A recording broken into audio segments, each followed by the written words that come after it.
somente crer. Tudo é possível, somente crer. Somente crer. Somente crer. Tudo é possível, somente crer. Glória a Deus. Boa noite a todos em nome do Senhor Jesus. Que a graça do Senhor esteja com cada um. Estão todos bem? Passaram um dia maravilhoso? Graças a Deus. Vamos ler a Bíblia na segunda carta do apóstolo Pedro, no capítulo 3. Deus continue abençoando o pastor Couto. É uma honra estar aqui no seu trabalho, junto com sua igreja, e também na admiração que eu tenho pelo ministério dele, um ancião forte, né? E bem posicionado. Isto é maravilhoso. Podemos olhar para ele como um exemplo para nós. E também eu agradeço aos ministros, consideram a todos. Eu realmente relutei. Eu comprei a passagem na última semana, não iria vir. Estava muito em dúvida. E eu sou muito difícil mesmo nesse sentido para tomar uma decisão. E eu estava aguardando o sinal verde de Deus, para que eu pudesse então tomar esta decisão. Mas mesmo depois de tomado a decisão, se tivesse um outro pregador, eu estaria ali no banco ouvindo e agradecendo a Deus pela vida deste pregador. Fomos ajudados na sexta, e eu sei que foi uma bênção. Hoje eu não pude estar, eu estava mais ali, e com muito temor e tremor. Depois de 20 e poucos anos pregando, ainda não me acostumei com este lugar, e ainda dá aquele frio na barriga e deixa-me nervoso. E eu agradeço ao pastor Alberi pela confiança que ele tem, esta amizade que a gente tem, que Deus o conserve na presença de Deus. E respeito a todos os ministros. E eu creio que nós devemos respeitá-los e honrá-los. E se você não conseguir respeitar o seu pastor, ele não poderá fazer nada por você.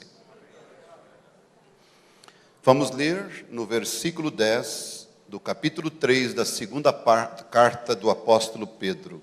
Esta epístola universal do apóstolo Pedro. Mas o dia do Senhor virá como o ladrão de noite, na qual os céus passarão com grande estrondo, e os elementos ardendo se desfarão, e a terra e as obras que nela há se queimarão.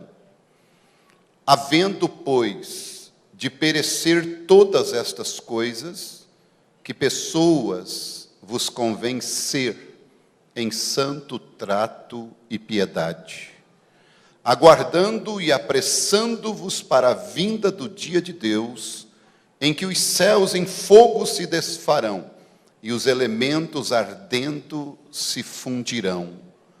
Mas nós, segundo a sua promessa, aguardamos novos céus e nova terra, em que habita a justiça.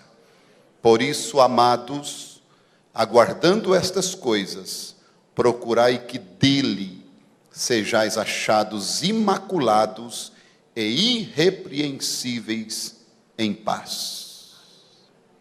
Amém. Senhor nosso Deus, nós te agradecemos pela tua bondade, pela tua graça. O Senhor permitiu nós estarmos neste lugar. Reunidos aqui, o Senhor já viu isto desde antes da fundação do mundo, contemplando até mesmo a cor da roupa de cada um. O Senhor viu a nossa posição, o nosso estado. O Senhor viu quando Abraão, antes mesmo dele gerar um filho, ele já viu a sua nação, a sua descendência cativa, mas também viu o seu livramento e ali fez uma promessa. Pai, o Senhor viu muitas pessoas aqui nesta noite, algumas de pé, algumas caídas, tentando levantar. E o Senhor providenciou uma noite dessa tão especial para ele estar no lugar certo, na hora certa, para ouvir as coisas certas. Então, Pai, dê-me a tua inspiração e a tua unção, que eu saia completamente do caminho, Pai, e que o Senhor use este teu indigno servo para ajudar o teu povo e que o teu nome seja glorificado e exaltado nesta noite, no precioso nome de Jesus Cristo. Amém. Podem ficar à vontade. Deus abençoe a todos que estão através da internet. Cremos que há muitos amados irmãos que estão ali. Deus abençoe os que vieram também comigo, alguns irmãos. Deus abençoe ricamente vocês, os irmãos ali de Mussum, de Florianópolis, de Imbituba, de Araranguá. Que Deus abençoe nosso irmão George Smith. Deus lhe bendiga, irmão. É um prazer sempre estar com o irmão. É uma honra revê-lo. Nós vamos falar nesta noite, e eu não quero me prolongar muito, sobre sabendo destas coisas, que pessoas devemos ser. Este é o meu tema, este é o meu assunto, e nós vamos procurar lembrarmos-nos de algumas coisas dentro das Escrituras, até porque nós já sabemos, conhecemos, e a única coisa que Deus, Ele não leva em conta, é o tempo que nós passamos na ignorância. Conforme o apóstolo Paulo disse, ou Lucas escrevendo, em Atos capítulo 17, versículo 30, mas Deus, não tendo em conta os tempos da ignorância, anuncia agora a todos os homens e em todos os lugares que se arrependam. Deus não vê, não olha, não leva em conta o teu período que você era ignorante, que você não conhecia nada. Como também o chamado de Abraão e o pacto incondicional que Deus fez com Abraão. Deus, quando chamou Abraão, Deus chamou Abraão incondicionalmente. Deus não lhe colocou nenhuma barreira e nenhuma restrição, e Deus não contou o tempo da ignorância de Abraão. Mas quando chega em Gênesis capítulo 17, a parte B do versículo 1, Deus diz para Abraão: eu sou o Deus Todo-Poderoso, anda em minha presença e sê perfeito. Então vê que depois que Abraão sabia que ele tinha uma terra, conhecendo o que Deus tinha para ele, o propósito e o plano pelo qual Deus o chamou, então Deus deu uma regra de vida para Abraão. Mesmo com o pacto incondicional. E este é o nosso pacto. Porque conforme Gálatas capítulo 3, nós, através de Jesus Cristo, somos a semente de Abraão. Porque Deus, querendo salvar os gentios, anunciou primeiramente o evangelho a Abraão. E quando nós lemos a primeira carta de Pedro, na primeira carta, Pedro, ele escreve colocando em prática seu ministério pastoral, o qual foi uma comissão pessoal que Jesus deu para ele. Pedro, se tu me amas, apacenta as minhas ovelhas. E ela foi direcionada, a primeira carta, aos cristãos. E Pedro exorta os cristãos, através do sofrimento que Cristo passou, nos dando o exemplo para nós não abandonarmos a fé. Porque Cristo foi o exemplo nosso no sofrimento. Então Pedro escreve esta sua primeira carta, expondo, mostrando, e ele fala de uma geração especial. Porque Pedro descreve esta geração, o qual ele tem o maior prazer, como as suas palavras que a gente lê são tão incisivas, são tão claras, porque ele exorta e ele mostra o preço que custou para salvar as nossas vidas. Ele mostra o sofrimento de Cristo. Ele dá diversas passagens do Velho Testamento para mostrar o trabalho de Cristo em nosso favor. E quando ele chega no capítulo 2, no versículo 9 da primeira carta, ele diz assim: mas vós, porque ele começa a descrever as pessoas do mundo, ele começa a descrever os desviados da fé, mas daí ele traz a atenção para aqueles que estão de pé. Ele diz assim: mas vós sois a geração eleita.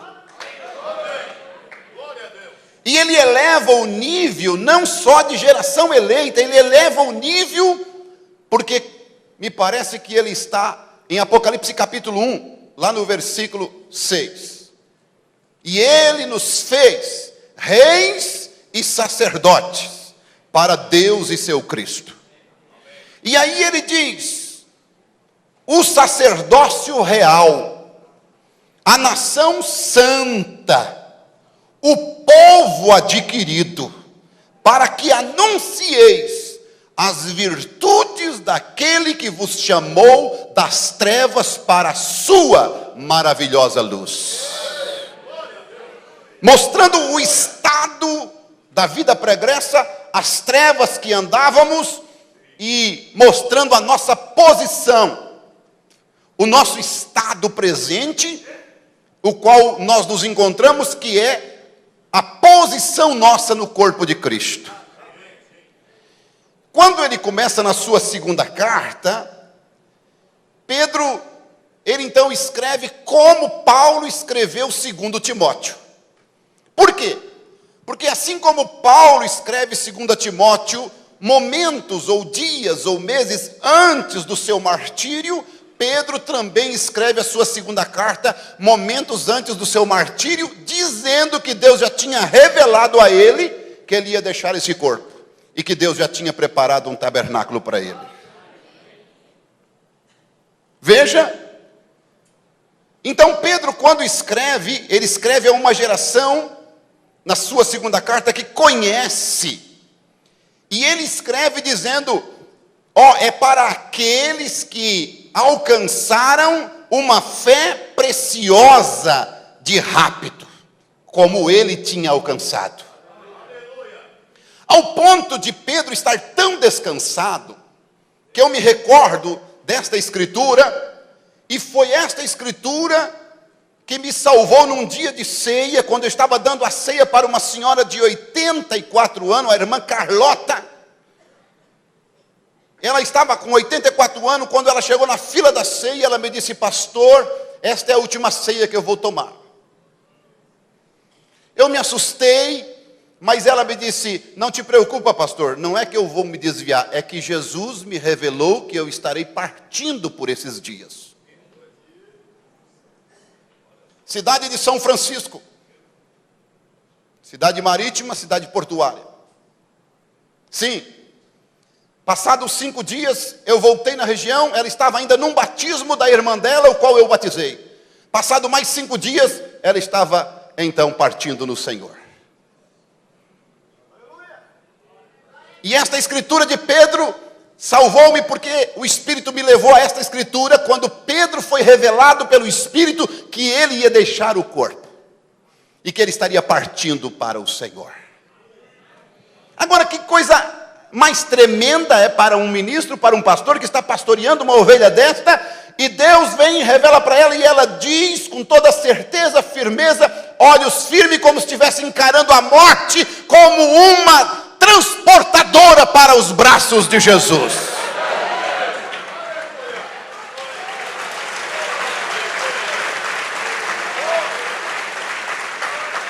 Aleluia, aleluia, glória a Deus, bendito seja o nome do Senhor. É para isso que nós estamos vivendo nesta mensagem. É para esse propósito que nós estamos encarando o que estamos encarando nesta era de Laodiceia. É para esses momentos. E quando o profeta descreve na estatura de um varão perfeito, no parágrafo 8, ele diz o seguinte: note, ele, Pedro, está dizendo: eu tenho obtida esta fé, e estou dirigindo isto àqueles que têm obtido semelhante fé igualmente preciosa. Isto não é para o mundo, é para a igreja. Vê você? É para aqueles que estão em Cristo. Então, o tema é sabendo destas coisas. Não estou pregando a quem não sabe. Não estou pregando a quem não entende. Não estou pregando a quem não conhece. Estou pregando a quem conhece, a quem entende, a quem já chegou o conhecimento da verdade, a quem já foi revelado pela palavra de Deus. Foi isso que Pedro estava dizendo nesta segunda carta. Havendo, pois, de perecer todas estas coisas, que pessoas convém serem santo trato e piedade. Havendo, vocês sabem destas coisas, vocês conhecem estas coisas, e vocês sabem muito bem que a quem mais é dado, mais é requerido. Esta geração é a geração da responsabilidade. Responsabilidade sobre os ombros, o qual jamais um povo teve. A mesma responsabilidade que Jesus teve quando esteve aqui na terra. Jesus tinha uma responsabilidade. Ele tinha que cumprir um ciclo de profecias até chegar na última profecia, que era o Salmo 16, versículo 10. E não deixarás a minha alma no inferno, e nem que o seu santo veja a corrupção. Este era o último ciclo de profecia que ele precisava cumprir, quando ainda estava na tumba e sua alma estava no inferno, brigando com o diabo para tomar a chave da morte e do inferno. Mas as profecias tinham que se cumprir e o ciclo tinha que ser fechado. Ele estava aguardando, e os santos do Velho Testamento também aguardando ali na tumba. Responsabilidade que Jesus carregava sobre os seus ombros, para então ele também ressuscitar, e aqueles santos do Velho Testamento se arrancarem com ele. Sem Jesus, aqueles santos do Velho Testamento não podiam sair da sepultura. Agora eu levo vocês para Hebreus capítulo 11, versículo 40. Mas eles sem nós não podem ser aperfeiçoados. Esta é a responsabilidade nossa. Porque aqueles que dormiram na sepultura, e assim não só eles, mas também conforme Romanos capítulo 8, a natureza também está esperando a manifestação dos filhos de Deus. Isto é, esperando você, esperando eu, esperando cada um de nós. É como se uma família já tivesse o papai, já tivesse a mamãe ali dentro do carro para sair de viagem, e ainda tivesse a Mariazinha arrumando a malinha dela, arrumando a sua necessaire, o Joãozinho arrumando a sua necessaire, e eles dizem: vamos logo, venham logo, logo, andem, nós já estamos atrasados. Esta é a condição que nós estamos na vinda do Senhor Jesus. Estamos atrasados, é hora de você se aligerar, se apressar para a vinda do grande dia de Deus.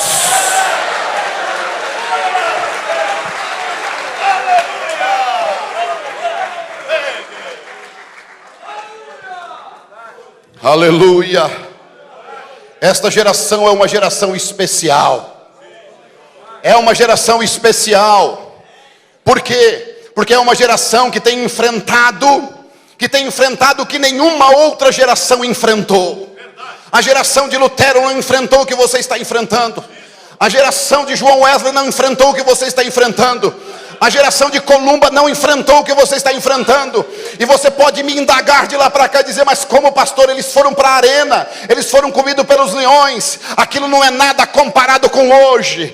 Pega a mensagem, a queda do mundo e o Deus desta era maligna, e você vai ver o profeta dizendo: aquele ataque de Satanás era um ataque mais fraco do que o de hoje, porque naquele tempo ele matava o corpo, a alma e ia para o paraíso. Hoje é um engano diferente. Hoje ele quer matar a tua alma.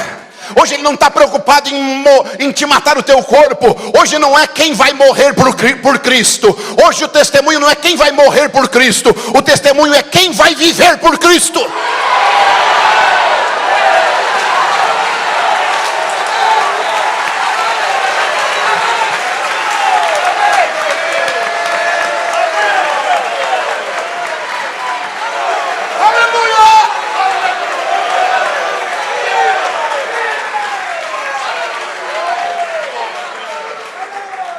Aleluia. É quanto tempo você vai ficar vivo por Cristo.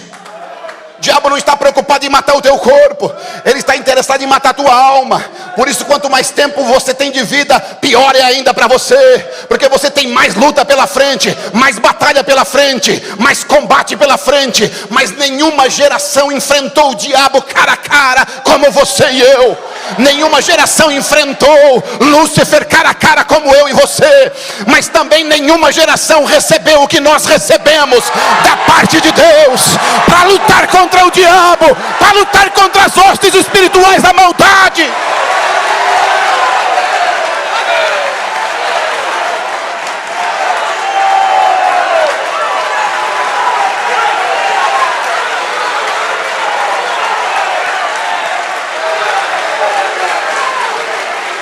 Aleluia!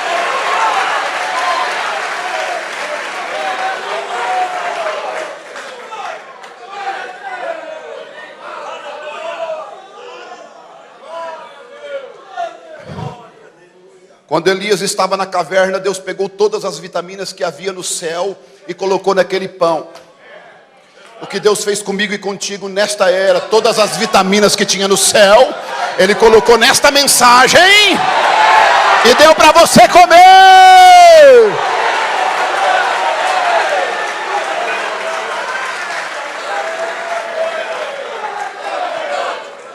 Aí você me pergunta por quê? Por que que os cristãos de Columba venceram? Por que que os cristãos de Irineu venceram? Por que que os cristãos de Paulo venceram? Por que que os cristãos de Lutero venceram? Por que que os cristãos de Wesley venceram? Só tem um segredo: eles se alimentaram da comida do dia.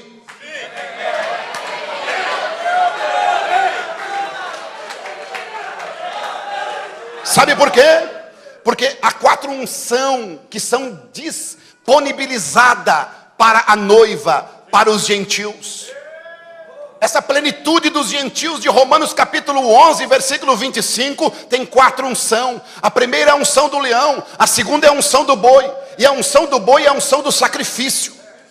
Esta unção do sacrifício estava na boca de Columba. Esta unção de sacrifício estava na boca de Irineu. Essa unção de sacrifício estava na boca de Martim. A mensagem que eles tinham trazia a unção do boi. Por isso, quem ouvia a mensagem destes homens tinham o poder de sorrir para a morte.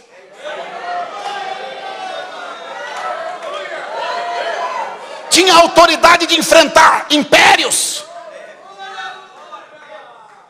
tinha autoridade de desafiar a morte, porque a unção que estava sobre eles era a unção do sacrifício. E eles estavam submissos àquela unção pela mensagem que eles ouviam. E a tua fé vai até onde está a tua unção. Que tipo de unção você está recebendo? Por isso que tem gente que se alimenta de R.R. Soares, de Bispo Macedo, de Silas Malafaia. Tem gente que se alimenta até de Cláudio Duarte, que nem pastor não é, para mim é um comediante. E quer ter fé de rápido.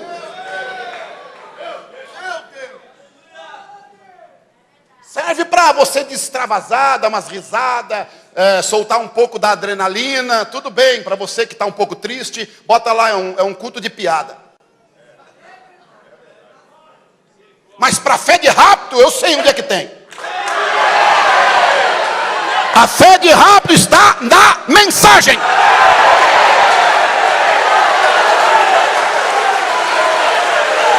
Aleluia! Aleluia! Aleluia!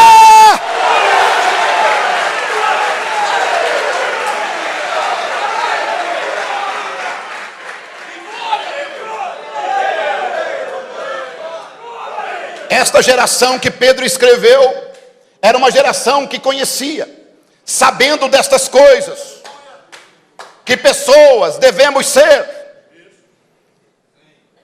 Sabendo destas coisas, que pessoas nós devemos ser. Sabendo do que, Pedro? Sabendo da estatura de um varão perfeito que você pregou para essa igreja. Esta geração que Pedro estava ensinando era uma geração que conhecia a estatura de um varão perfeito. Esta geração que Pedro estava escrevendo era uma geração que conhecia a fé, a virtude, a ciência, a temperança, a paciência, a piedade, ao amor fraternal e a pedra de coroa. Esta geração que Pedro estava escrevendo era uma geração que conhecia a adoção. Porque Pedro fala da adoção exatamente na segunda carta, no capítulo 1, no versículo 17 e no 18. Ele fala do Monte Santo, ele fala da transfiguração de Jesus, ele fala da adoção. Era uma geração que tinha conhecimento dos mistérios, dos selos. Era uma geração que tinha um conhecimento da dispensação, que nós conhecemos. Era uma geração especial, era uma geração eleita, era um sacerdócio real. Aleluia. Bendito seja o nome do Senhor. Esta geração, ela conhecia, ela vai mais fundo, Pedro vai mais fundo. Esta geração conhecia almas em prisão agora.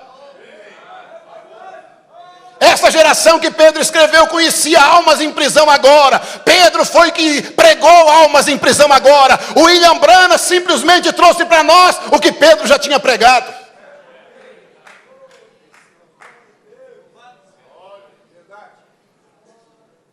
O William Branham trouxe para nós o que Paulo pregou, ou não foi? Diga-me ao contrário se você tem coragem.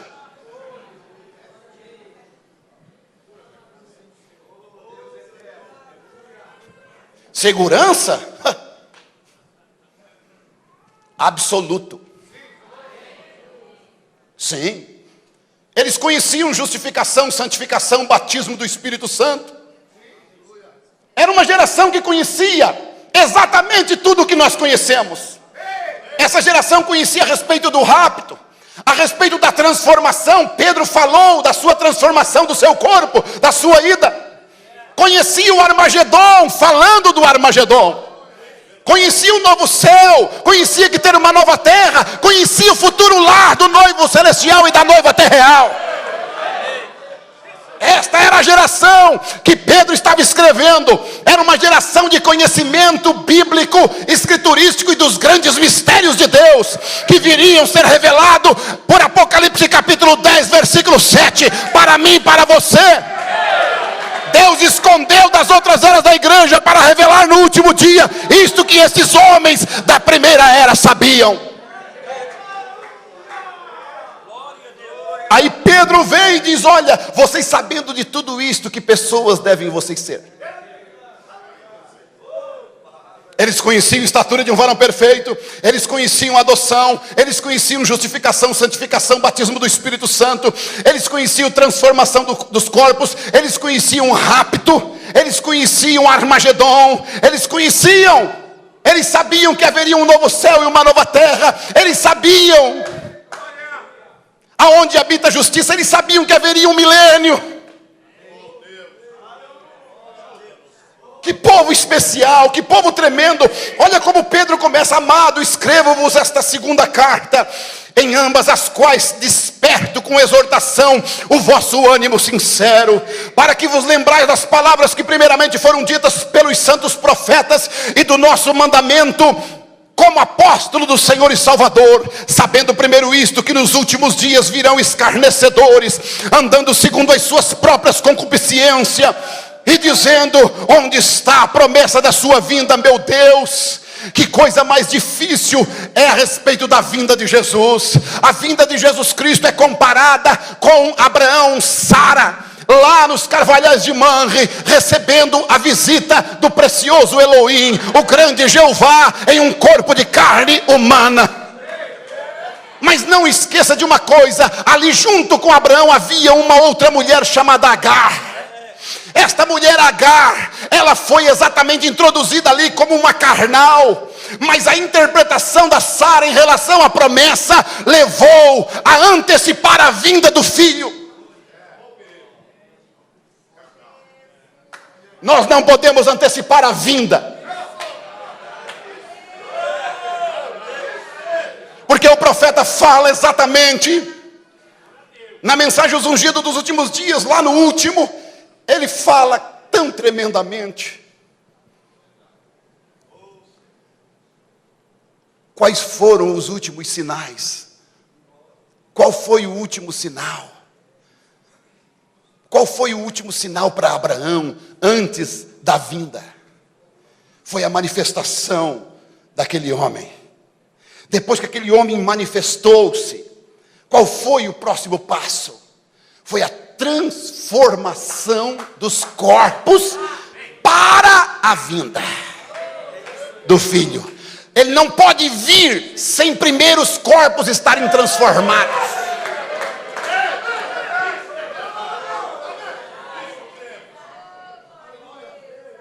Mas a Agar trouxe um filho, antecipando a vinda.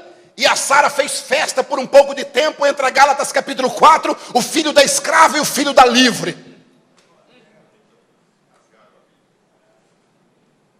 Antecipando uma promessa que Deus deu.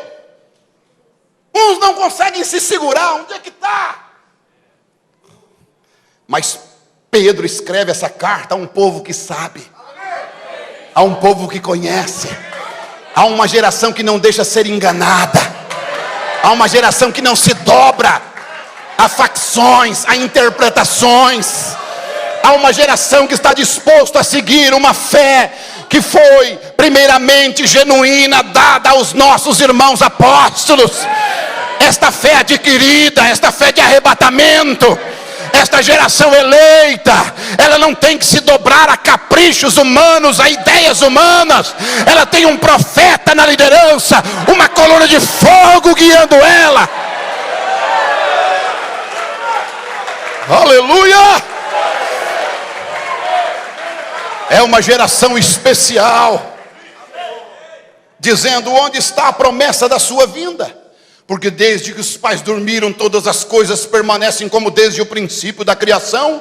Eles voluntariamente ignoram isto, que pela palavra de Deus, já desde a antiguidade existiram os céus e a terra, que foi tirada da água e no meio da água subsiste, pelas quais pereceu o mundo de então.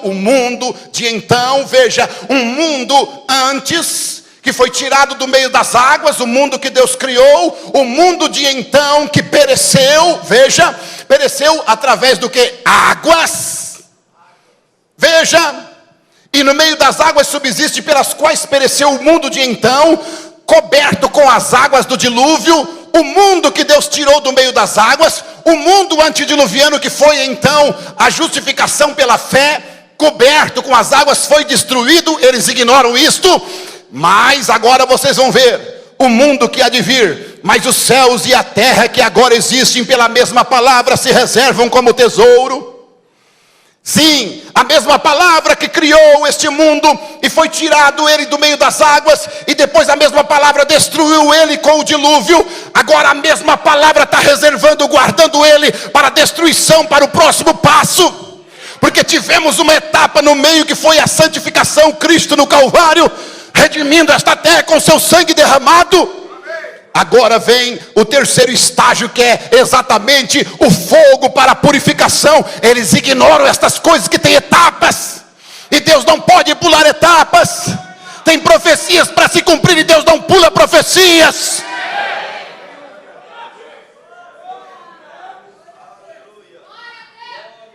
Deus não vai pular profecia, querer adiantar por causa de Agares, por causa de Saras apressadas. Deus não vai, não, ele tem o seu ciclo de profecia para cumprir. Porque se você pegar Mateus capítulo 26, lá no versículo 26, você vai observar que o Filho do Homem seguiu como dele está escrito, e diz o profeta: a noiva segue como dela está escrito. Você não vai seguir como o fulano quer, como o Beltrano quer, você vai seguir conforme está escrito. Tu tens, assim como Jesus teve um ciclo de profecia para cumprir, nós também temos um ciclo de profecia para cumprir. A noiva não vai sair da sepultura sem esta noiva primeiro chegar à perfeição. Cristo tinha que cumprir as suas profecias para então ele ir, e a última profecia ele cumpriu ainda lá no inferno, que foi como eu citei e repito de novo, o Salmo 16 versículo 10. E nós também temos profecias para cumprir. Eu e você temos profecias para cumprir. Espere até que aquele concílio aperte. Tem profecias para cumprir. Sim, tem profecias para cumprir. Vocês vão ver tantas outras coisas que vão ter que se cumprir. Sim, porque antes da sua aparição ou antes da sua vinda, nós temos simplesmente na primeira etapa, esta é a geração de 1 Tessalonicenses capítulo 4, a partir do versículo 13. Nós não podemos ignorar, é a geração do alarido, é a geração da voz de arcanjo, é a geração da trombeta de Deus. É a geração que tem conhecimento, que Cristo não simplesmente chega e vem. Ele tem as suas profecias para cumprir, ele tem as suas etapas para cumprir, e nós estamos na primeira etapa dela. Estamos no arrebatamento. Eu estou no arrebatamento, você está no arrebatamento. Nós estamos na segunda vinda de nosso Senhor Jesus Cristo. Não é uma coisa que vai acontecer num dia só, numa hora só, num minuto só. Ela já está acontecendo.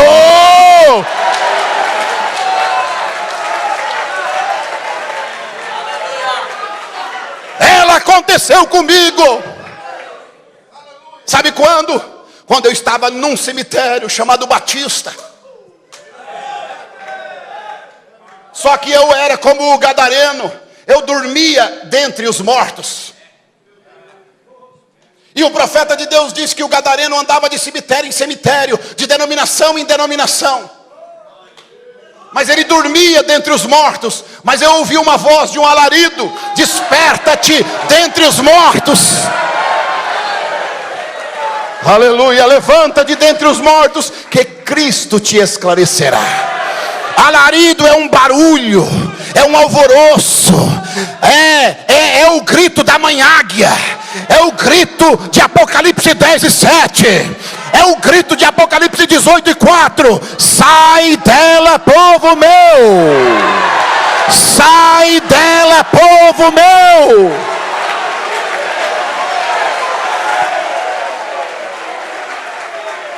Aleluia! Aleluia! Alarido, você ouviu e você dormia. E como é que o gadareno se encontrava nu? Porque ele estava em Laodiceia. Pessoas que estão em Laodiceia estão nu. Apocalipse capítulo 3. És pobre, miserável, cega e nua. Esse é o estado do gadareno. Mas o gadareno nunca mais voltou para o cemitério. Ele saiu do cemitério. Nós saímos de Laodiceia.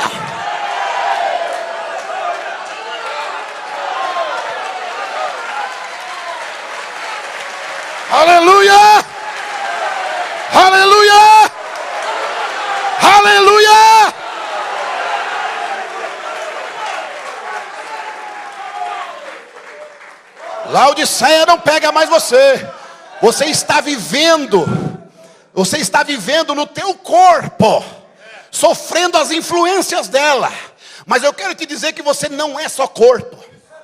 Você é corpo, espírito e alma. Então você vai para Efésios capítulo 2, versículo 6. Aonde é que você está sentado?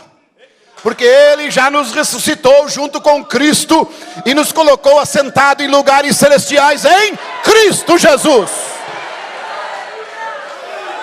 Nosso corpo aqui sofrendo as influências de Laodiceia, ter que trabalhar, ter que ir criar filhos, ir para... sofrendo as influências das modas e tudo, e você se cuidando aqui, se cuidando ali, mas a alma posicionada em Cristo, fora de Laodiceia.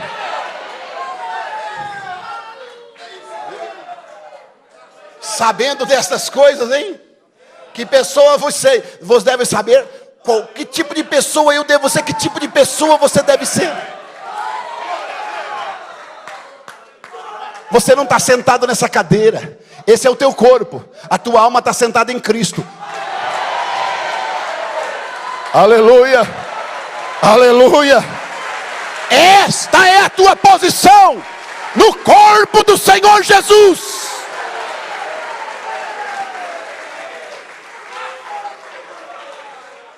Sim. Aleluia. Bendito este nome maravilhoso, este nome glorioso. E ele começa a escrever e começa a falar com esta igreja. Mas amados, não ignoreis uma coisa. Como eles ignoram isto aqui. Amados, não ignoreis uma coisa, que um dia para o Senhor é como 1000 anos, e 1000 anos como um dia. Meu Deus, tem gente que já está no milênio. Calma, espera. Não vai pular. Não pode pular a grande tribulação, gente. Não pode pular profecia. Não pode pular Hebreus. Os céus em estrondo se desfarão. Não pode pular a profecia de Daniel 11. O rei do norte não pode ignorar.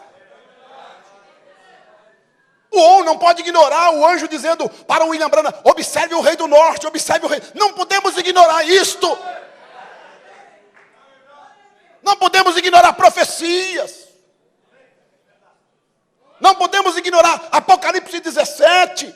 Aqueles cães comunistas vingando o sangue dos nossos irmãos. Quando nós já não estivermos mais aqui, estivermos nas bodas do Cordeiro, uma bomba no Vaticano, jogada pelos cães comunistas. Não podemos ignorar. Não podemos ignorar a mesma Babilônia de Apocalipse capítulo 18, que está ali, que foi jogado como uma mótia da fona dentro do mar, Los Angeles. Porque ali é 2 Babilônias. Uma, a igreja católica, acabada com fogo em 1 hora, bomba atômica. E a outra jogada como uma pedra no oceano. Uma, Vaticano. Outra, Los Angeles. Porque concernente os negócios espirituais do diabo é o Vaticano. Concernente os negócios humanos é Hollywood.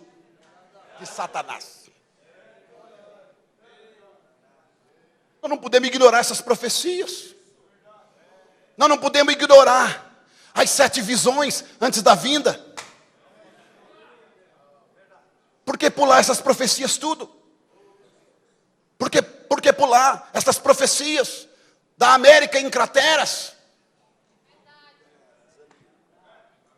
Essas profecias dadas por esses profetas, profetizando coisas que não existem na Bíblia, desalinhado com as Escrituras, fazendo as pessoas enxergar o que não existe.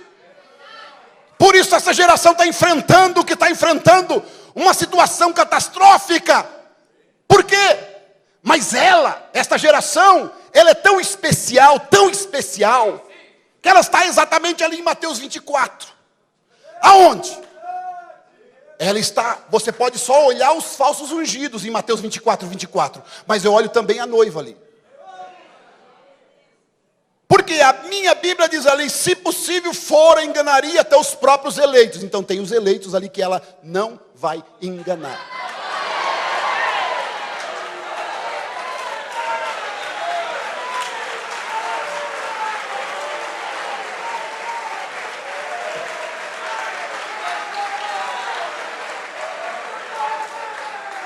tem os falsos cristos, mas tem a noiva que não pode ser enganada por eles. Por que ela não pode ser enganada? Por causa da eleição. Por causa da eleição. A sementinha, irmão. E essa sementinha é tremenda.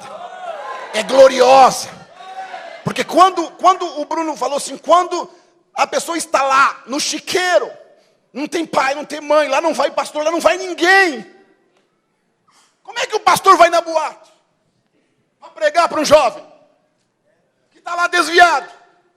Como é que o pastor vai lá no chiqueiro? Não tem como. É o Estado.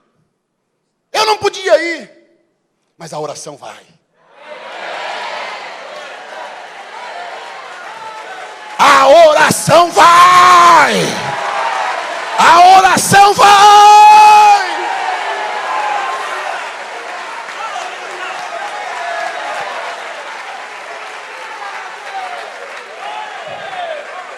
Ei! O profeta chega a dizer assim, ó, o papai e a mamãe levantavam de madrugada e dizia, Senhor, envia o teu anjo, guarda o nosso pequeno, guarda o nosso menino, guarda o nosso filho. Até que o anjo do Senhor saiu e disse, eu vou lá.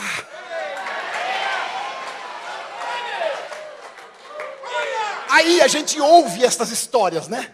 A gente ouve tantas essas histórias, pastor Alberi. Agora, o mais interessante é viver isso. Irmão Irineu, vem cá. O mais interessante é você viver isso. Vem cá, irmão Irineu, vem cá, rapaz. Vamos glorificar a Deus por causa da vida desse jovem.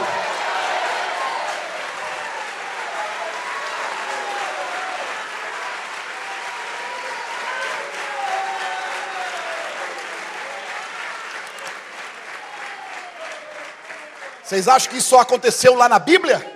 Está aqui, ó. Um testemunho vivo. Dentro de uma boate. Prestes a fumar droga, tomar comprimido LSD, sei lá o que estava. E ele sentado com dois amigos dele. Os dois amigos disseram, agora, vamos para a pista dançar? Quando ele vai se levantar, o anjo do Senhor disse para ele, se tu te levantar, tu não vai sair mais daqui. Sai daí, mas não para dançar, para fora desse salão, agora. Aleluia!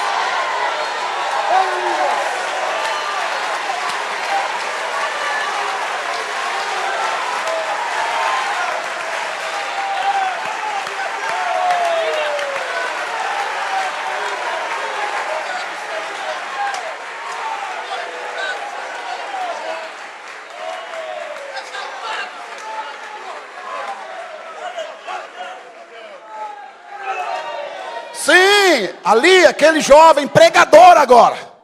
Pregador, prega para nós. Prega para os jovens. Trouxe o irmão dele que estava desviado. Trouxe mais um outro jovem. Está sendo uma testemunha fiel da presença de Deus. O que Deus fez com ele. Ó, irmão, nós não estamos somente contando história. Nós tiramos Jesus da história. Aleluia!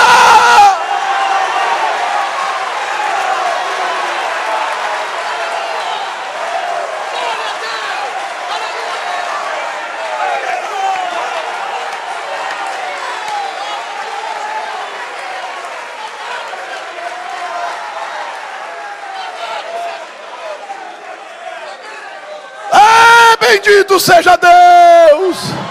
Bendito seja Deus, este mesmo anjo do Senhor, Ele está aqui. Ele pode te dar força para você. Ele pode quebrar essa corrente do diabo.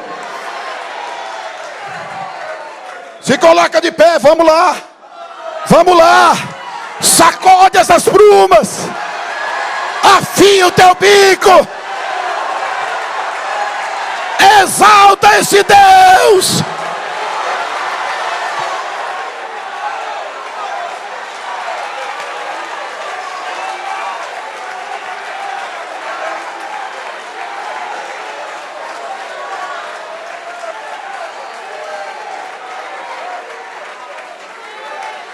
Eu quero mais dele, você quer?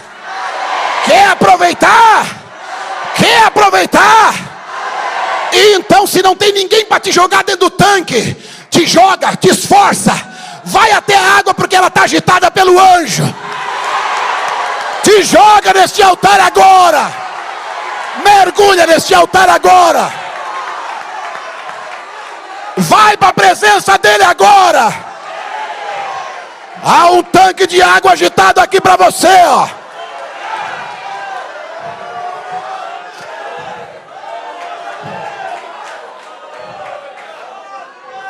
Há um tanque de água agitada para você, especialmente para você.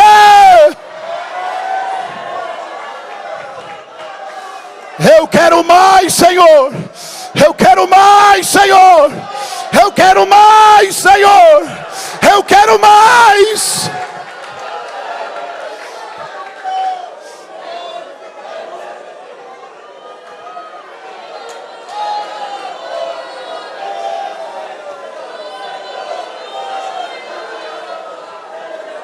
Isso, levanta um clamor. Levanta um clamor.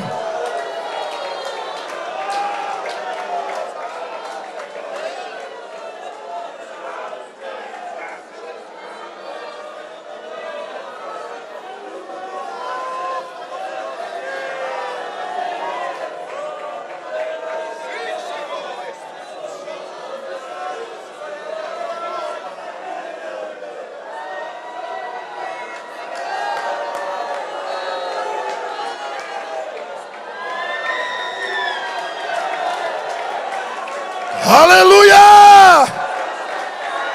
Eu quero ver essa unção pegar vocês ali atrás. Levanta um clamor ali atrás.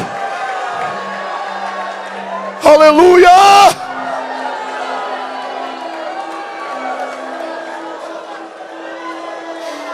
Há muita fé neste lugar.